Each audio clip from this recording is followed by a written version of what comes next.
So why does this happen so often with an enlarged prostate? Well, it's often a combination of the factors we've already discussed. Hello there, and a warm welcome to the channel. Are you, or is a man you care about, finding that trips to the bathroom are becoming a bit too frequent, especially at night? Maybe you're noticing things just aren't flowing like they used to? Well, you're certainly not alone. Did you know that by age 60, about half of all men experience some symptoms of an enlarged prostate, and that number jumps to around 80% for men over 70? That's a whole lot of us. Now, what most folks, and sometimes even what we tell ourselves, is that this is just a normal part of getting older, something we just have to put up with. But I'm here today to tell you that while prostate enlargement is common, living with bothersome symptoms doesn't have to be your new normal. In the next few minutes, we're going to talk plainly about the top 5 warning signs of an enlarged prostate, what they really mean, and most importantly, what you can do about them to maintain your comfort and your independence. Today, we're focusing on a condition called benign prostatic hyperplasia, or BPH. That's the medical term for an enlarged prostate.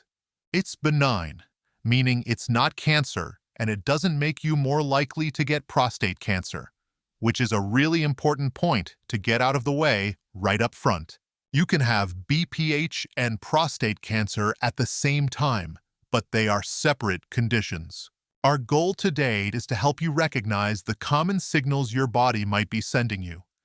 We're going to count down the top 5 warning signs, explain in simple terms why they happen, and discuss some straightforward action steps and when it's a good idea to have a chat with your doctor. You'll definitely want to stick around for number 1. It's a real game changer for many men's quality of life. The information we're sharing is grounded in guidance from reputable health organizations like the National Institutes of Health and the Mayo Clinic. Now, just a quick reminder before we dive in. This video is for informational purposes only and does not constitute medical advice. Always consult with your personal physician or a qualified healthcare provider with any questions you may have regarding a medical condition. All right, let's get started with our countdown. Okay, kicking off our countdown at number 5 is frequent urination. This isn't just about going a bit more often. It's that feeling like you just went, and not long after, maybe less than 2 hours, you're feeling the urge to go again. So what's happening here? Well, your prostate gland sits right below your bladder and surrounds the urethra. That's the tube urine flows out of. Think of your urethra like a garden hose. As the prostate gets bigger, which it tends to do as we age, it can start to squeeze that hose. This is because the prostate goes through a second main growth period starting around age 25 and continues for most of a man's life. If the hose is squeezed, it can prevent your bladder from emptying completely each time. So if your bladder isn't emptying all the way, it naturally fills up again faster. And boom, you're headed back to the bathroom. This can be a real nuisance, can't it? It can interrupt your day, make long car rides a source of anxiety, or have you constantly scouting out restrooms wherever you go. Now, one thing to consider, with your doctor's okay, of course, is managing your fluid intake. It might seem obvious, but try not to drink a lot of fluids all at once. Spread them out over the day. And it can be particularly helpful to reduce fluids for a couple of hours leading up to bedtime or before you know you'll be out for a while. Also, be mindful of things like caffeine and alcohol. These can act as bladder irritants for some folks, making you feel like you have to go more often than you otherwise would.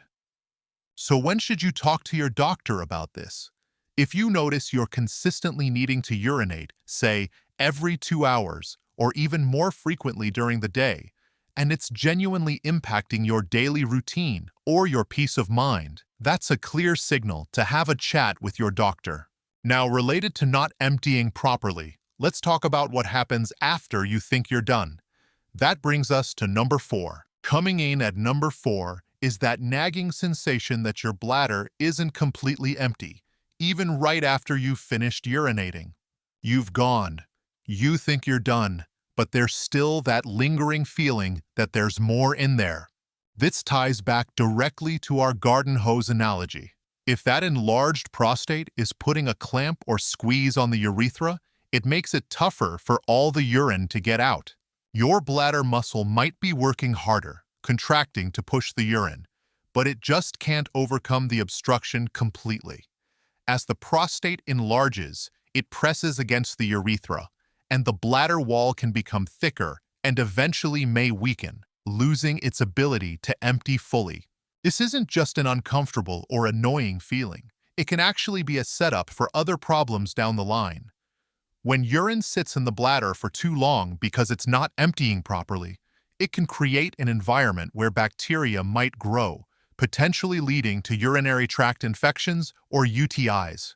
Over time, this retained urine can also lead to the formation of bladder stones if the urine becomes too concentrated and crystals form. So this feeling of incomplete emptying is more than just a minor inconvenience. It's a sign that your bladder might be struggling, and that could have further health implications if not addressed. What can you do? Well, one simple technique some men find helpful is something called double voiding. It's just what it sounds like.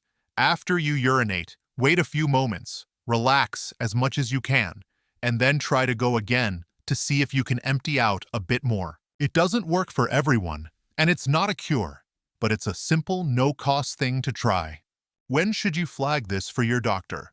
If you consistently feel like you're not getting it all out after you urinate, it's definitely something to bring up with your healthcare provider. They can perform tests, if needed, to see if your bladder is indeed retaining urine and help determine why. So we've talked about going often and not feeling empty. But what about the stream itself when you are going? That takes us to number 3. At number 3, we have a change in the flow itself, specifically a weak or interrupted urine stream or a stream that starts, then stops, then starts again. You might remember a time when your stream was strong and steady, but now it seems to have lost its oomph. Again, picture that enlarged prostate squeezing the urethra, that garden hose we talked about.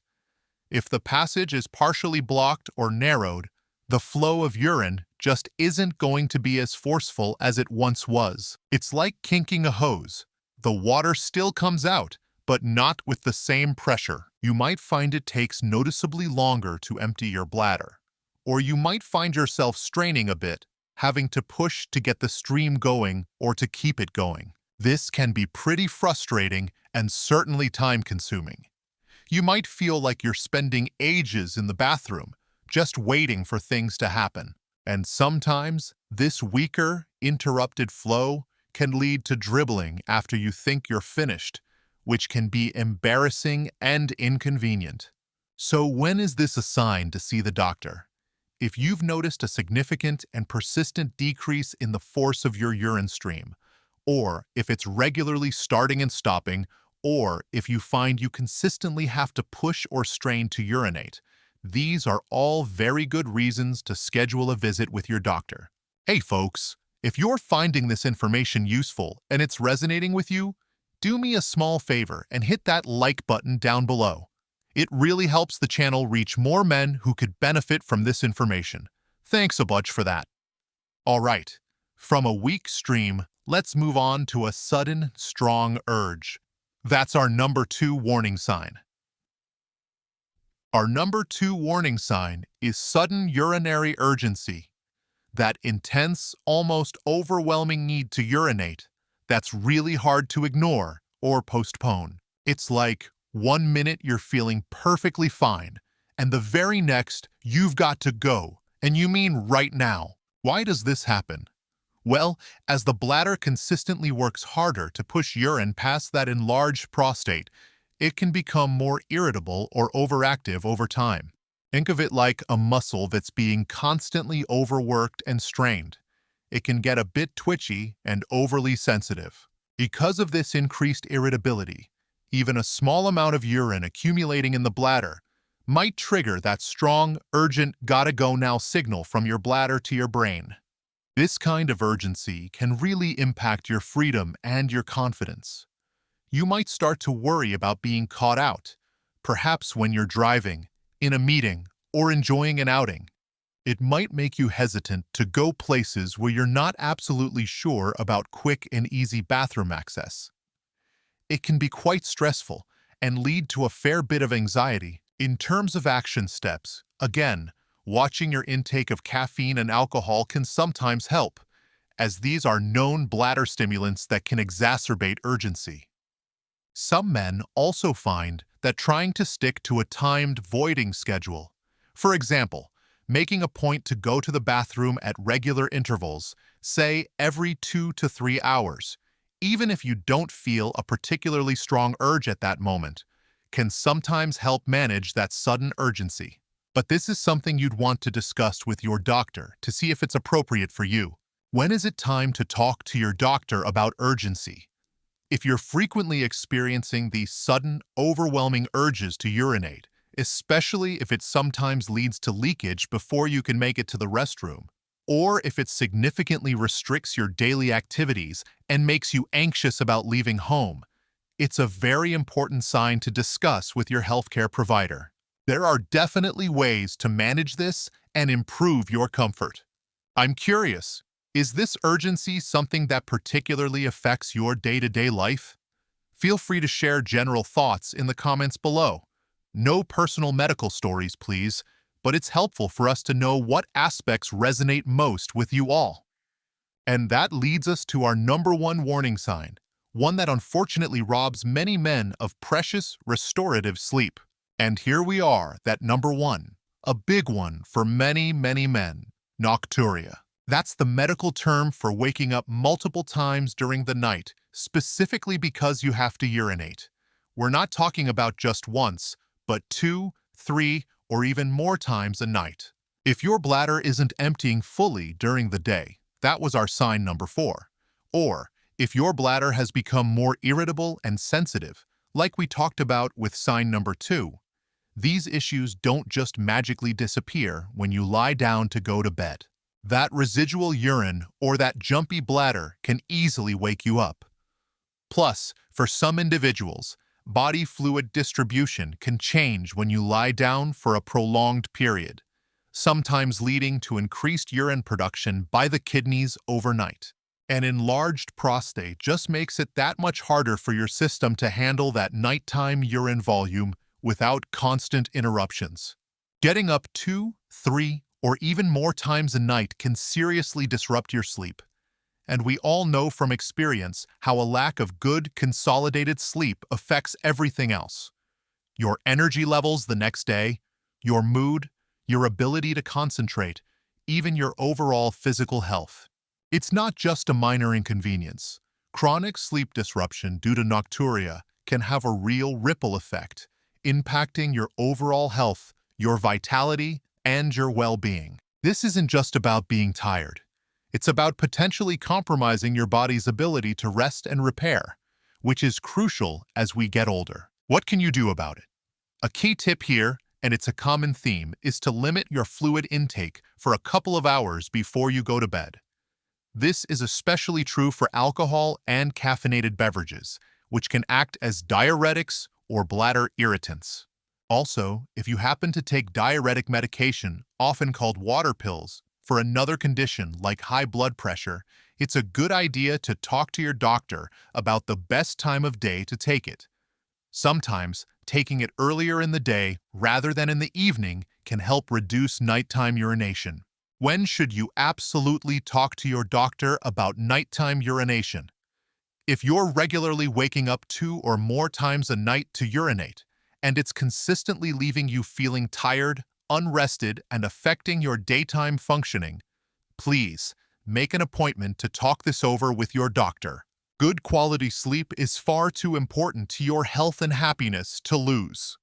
So those are 5 key warning signs.